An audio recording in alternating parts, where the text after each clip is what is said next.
দিছে, ধোকা দিয়ে বলছে ট্রান্সজেন্ডার হিজরা মিক্স করে একটা বানাইছে, but they are not the same thing. এই জন্য আমি অফিসের সামনে দাঁড়ায় বলতেছি, ওরা যদি কথা বলতে আসে ওপেন চ্যালেঞ্জ। ওই যে দেখেন, men having sex with men NGO, আপনি তো আসবেন, আসেন দেখাই। এই যে বন্ধু সোশ্যাল ওয়েলফেয়ার সোসাইটি দেখছেন, সালেহ আহমেদ, সে কি বলছে?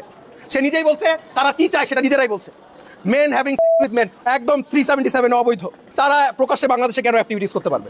আমি এখানে একা আসি নাই, যারা একটা মানববন্ধন অর্গানাইজেশন করেছে তারা আমাকে দাওয়াত দিয়েছে, আমি আসছি। এখন যেহেতু সবাই সচেতন, সেহেতু আইনত বৈধভাবে আপনারা ওদের অফিসের সামনে যত মিটিং করা দরকার করেন।